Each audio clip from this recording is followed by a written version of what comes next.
राधे नाम का उच्चारण करो। इस नाम में बहुत ताकत है। मन से, गुस्से में, आप गुस्से में और गुस्से में ही राधे राधे राधे कहोगे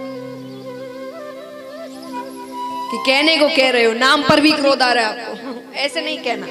मन से कि सच में मुझे उस क्रोध को दूर करना है, तब देखिए ये कितना असर करता है। विश्वास रखकर इस नाम पर। तो महाराज इसीलिए तो महादेव जी कहते ठीक है, मार नहीं सकता, बंदी तो बना सकता हूं, मैं इसे बंदी बनाकर रखूंगा। वेद व्यास जी कहते अहो भाग्य इसके, अरे वर्षों तपस्या करने के बाद किसी किसी को आपकी सिर्फ एक झलक प्राप्त होती है। इसने पता नहीं कितने पुण्य किए हैं कि जन्म लेते ही आपकी छत्र छाया में रहेगा। महादेव जी कहते ठीक है, मैं 1 वर्ष की समाधि लेकर बैठता हूं, क्योंकि बालक को जन्म लेने में कितना समय लगता है? 9 महीने। मैंने तुम्हें कुछ और महीने दिए, तुम भी अपने बालक के साथ रह लो, फिर 1 वर्ष बाद मैं इसे लेकर चला जाऊंगा और मैं यही समाधि लेकर बैठ रहा हूं। वहीं महादेव जी समाधि लेकर बैठते हैं। अब गर्भ के अंदर वो शुक बालक बातें सुन रहा है। उसने कहा समाधि ली भी तो इतनी कंजूसी से, 1 वर्ष की, अरे 16 वर्ष की समाधि तो मैं गर्भ के अंदर लेकर बैठता हूं। शुक बालक ने गर्भ के अंदर 16 वर्षों की समाधि। 1 वर्ष बाद महादेव जी उठते हैं, लाइए बालक। वेद व्यास जी कहते बाहर आना दूर, उसका आकार भी नहीं बढ़ा अभी तक। मेरी पत्नी को बहुत तकलीफ हो रही है, आप क्या पता आपके डर से वो बाहर नहीं आ रहा, आप उसे क्षमा कर दीजिए। जैसा मैंने कहा, ब्राह्मण देवताओं की बातें देवता सुनते हैं। महादेव जी ने कहा मैं आपके कारण उसे क्षमा कर रहा हूं, क्योंकि आप मुझसे कह रहे हैं ऐसा करने को। चले जाते हैं महादेव जी, फिर भी वो बाहर नहीं आता। 15.5 वर्षों तक वो शुक बालक गर्भ के अंदर रहता है। पर उसके बाद, क्योंकि अब विचार करिए, बालक 9 महीने रहे तो बहुत तकलीफें होती है, तो 15.5 वर्षों तक उनकी पत्नी को कितनी तकलीफ हो रही है। जब तकलीफ हद से ज्यादा बढ़ गई, जब भी एक भक्त को ऐसी जिसमें उसकी गलती नहीं है, उसके कारण उसे तकलीफ हो, या भक्ति करते करते अच्छे कार्य करते उसे तकलीफ हो, कहते उस समय हाहाकार मच जाता है। यानी ऐसा समय आता है कि देवताओं को भगवान के पास जाने पड़ता है कि अब आपको नीचे जाना पड़ेगा, उस भक्त को दर्शन देना होगा। ध्रुव जी के समय जब ध्रुव जी तपस्या कर रहे थे, तो उनकी तपस्या इतनी कठोर हो गई थी, वायुमंडल शून्य होने लग गया। तो देवताओं के पास जाना, देवताओं ने कहा अब और परीक्षा ना ले उसकी परीक्षा के चक्कर में सब खत्म हो जाएंगे कि वायुमंडल शून्य हो गया। वो ऐसी कठोर तपस्या कर रहा है बच्चा, क्योंकि उन्होंने अपनी सांसें रोक ली थी। वो सांस नहीं ले तो कोई सांस ना ले, क्योंकि भक्ति करते करते मृत्यु हो जाए ऐसा हो नहीं सकता। तो अब यहाँ पर शुक बालक अंदर जब तकलीफ हद से ज्यादा बढ़ गई, तब भगवान नीचे आते हैं। भगवान शुक बालक से गर्भ के बाहर से बातें कर रहे हैं। भगवान कहते तुम बाहर आ जाओ, ये दुनिया बहुत सुंदर है, तुम यहाँ आओगे, दुनिया की सुंदरता देखकर तुम सब कुछ भूल जाओगे। शुक बालक ने कहा इसीलिए तो नहीं आना, ये दुनिया इतनी सुंदर है कि यहाँ आके जीव आपको भूल जाता है, आपको मानना बंद कर देता है। कहते हैं ना, बच्चे जब छोटे होते, बच्चों को भगवान का रूप क्यों बोला जाता है? कि नींद में मुस्कुरा रहे हैं तो कहते भगवान उन्हें दर्शन देते हैं, उनसे बातें करते हैं, इसलिए सिर्फ उनको भगवान का रूप माना जाता है उसी उम्र को। जब भगवान चुपचाप बालक सो रहे हैं और मुस्कुराने लग जाए, तो भगवान ने कहा, शुक बालक ने कहा कि जो हर वक्त आपका नाम ले, उसकी जगह बड़े होने के बाद, संसार देखने के बाद वो आपको भूल जाता है। ऐसे संसार में आकर क्या फायदा? भगवान ने कहा पर तुम अंदर नहीं रह सकते। तो बोले फिर आप अपनी मोह माया रोक दीजिए। भगवान कहते वो नहीं रुक सकती। तो बोले फिर मैं अंदर ही ठीक हूं। तब भगवान ने कहा कि ठीक है, मैं 1 क्षण में जितना समय होता है, केवल 1 क्षण, उसका भी 100वां हिस्सा, उतने समय के लिए मैं अपनी मोह माया रोक दूंगा। ठीक है। शुक बालक ने कहा मैं जब कहूं तभी रोकिएगा। वो अंदर तैयारी कर लेता है बाहर निकलने की, और भगवान से कहते ही भगवान अपनी मोह माया रोकते हैं और उसी वक्त गर्भ के अंदर से साक्षात श्री सुखदेव मुनि महाराज प्रकट होते हैं। बोलिए श्री सुखदेव मुनि महाराज की। ऐसे श्री सुखदेव जी को हम शत शत प्रणाम करते हैं। इस प्रकार सुखदेव जी के अवतार की कथा है। अब चलते हैं नैमिषारण्य वन में। कल तक आपको अलग अलग जगहों से कथा सुनने को मिलेगी। कल से हम सुखदेव जी से कथा सुनेंगे। राजा परीक्षित और सुखदेव जी के बीच जब कथा आरंभ हो जाएगी तब तक अलग अलग जगहों से कथा सुनते हैं। अभी तक सुनी महादेव जी और पार्वती जी के बीच की कथाएं। अब चलते हैं नैमिषारण्य वन में, जहां 88,000 ऋषिगण बैठे हैं। उनमें सबसे बड़े ऋषि है शौनक ऋषि, इसीलिए सबको शौनकादि ऋषियों के नाम से संबोधन करेंगे। उन्हें कथा सुना रहे हैं सूत जी। शौनकादि ऋषि सूत जी से कहते हैं कि प्रभु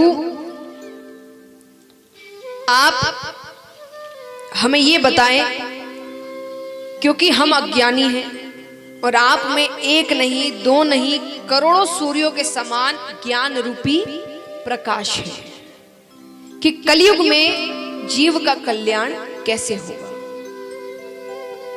शौनकादि ऋषि कहते हैं अज्ञान ध्वंत विदवंश कोटि सूर्य समप्रभा सूता क्या ही कथा सारम मम कर्ण रसायनम, कि जीव का कल्याण कलयुग में कैसे हो।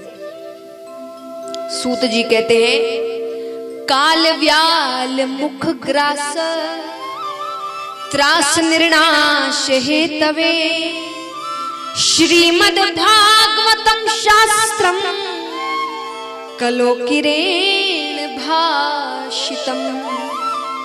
अर्थात काल व्याल मुख ग्रास, काल सबको अपना भोजन बनाते हुए आ रहा है। इसका अर्थ है आयु निश्चित है, सबकी मृत्यु लिखी गई है और वो सबको अपना भोजन बनाते हुए आ रहा है।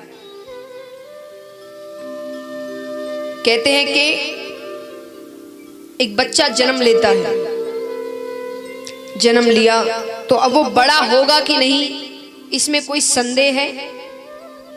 संदेह यानी डाउट, कोई डाउट है, ऐसा हो भी सकता है नहीं भी हो सकता है। तो वो बच्चा बड़ा होगा कि नहीं होगा, इसमें संदेह है, हाँ या ना, सोच समझ कर बताइए। कहते ना पेपर में क्वेश्चन ठीक से पढ़ो फिर उत्तर देना। बच्चा बड़ा होगा कि नहीं होगा, डाउट है? किसने कहा नहीं है? इनकी भगवान से बातें होती है, किसकी आयु कितने तक लिखी है नहीं पता। उम्र कैसे पता आपको कि किसकी उम्र में कितनी उम्र? कई है जो 100 वर्ष भी हो गए जीवित है अभी तक, कोई 60 में ही चले गए, कोई बहुत छोटी उम्र में चले जाते हैं। आयु किसी की नहीं पता आपको कि किसकी आयु कब लिखी गई है। तो बड़ा होगा कि नहीं होगा संदेह है। पढ़ाई करेगा कि नहीं करेगा संदेह है। क्या पता नहीं मन हो उसका पढ़ाई में, ना करे वो पढ़ाई। शादी होगी कि नहीं होगी संदेह है। क्या पता ना हो शादी, कोई ना मिले, वो खुद ही ना करे।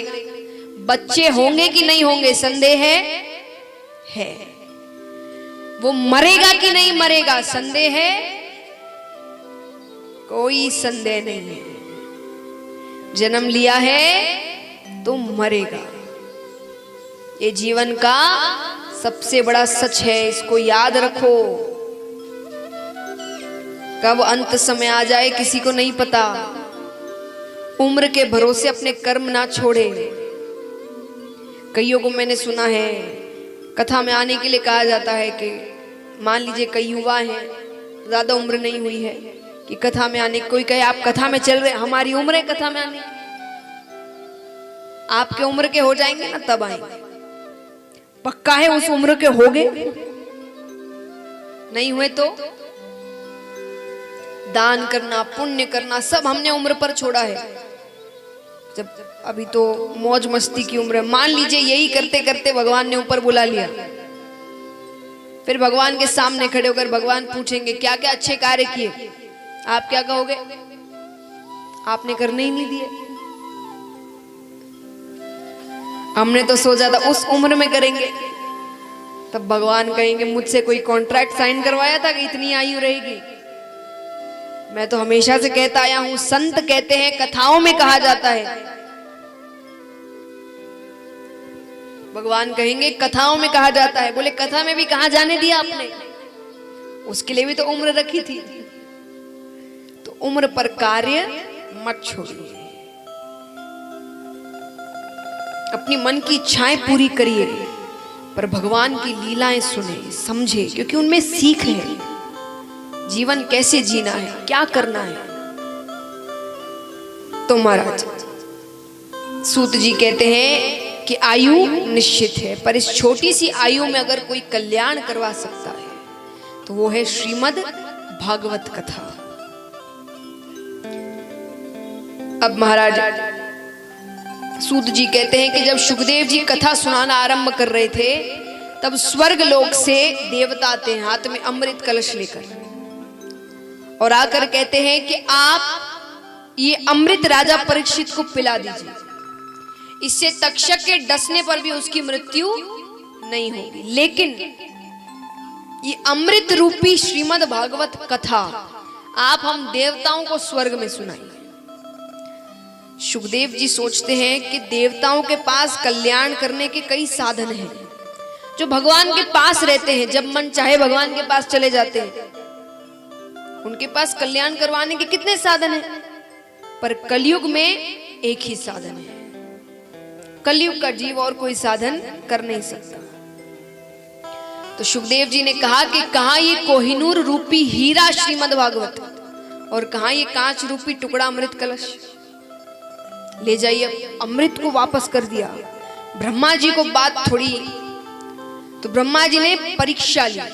कैसी परीक्षा? एक पलड़े पर श्रीमद् भागवत को रखा, एक पलड़े पर जितने ग्रंथ, जितने पुराण, जितने वेद, जितने उपनिषद सबको रखा गया। फिर भी श्रीमद् भागवत का पलड़ा भारी था। बोलिए श्रीमद् भागवत महापुराण की। तो महाराज इस प्रकार कहा जाता है कि अगर कलयुग में कोई कल्याण कर सकता है तो वो है ये कथा। अगर इसे जीवन में उतारो तब, सिर्फ सुन के घर जाने से कुछ नहीं होता। घर जाकर भूल गए, अपने कार्य में लग गए, उससे कुछ नहीं हुआ। कहते ना कई जीव तो यहाँ कथा में बैठे बैठे कह रहे अब क्रोध नहीं करेंगे, क्रोध करना गलत बात है। पंडाल से बाहर निकल गए फोन पर चिल्ला रहे हो, तो इससे कल्याण नहीं होगा। उसे अपने जीवन में उतारो। और सबसे आसान तरीका बताती हूं। आप सोचेंगे इतनी बातें जीवन में उतार सकता है कोई मनुष्य? ये कथाएं आप कई बार सुनते हैं, कभी टीवी पर, कभी जब जब सुने तब तक सिर्फ एक बात जो आपको अच्छी लगे, लेकिन अच्छी बात। ऐसा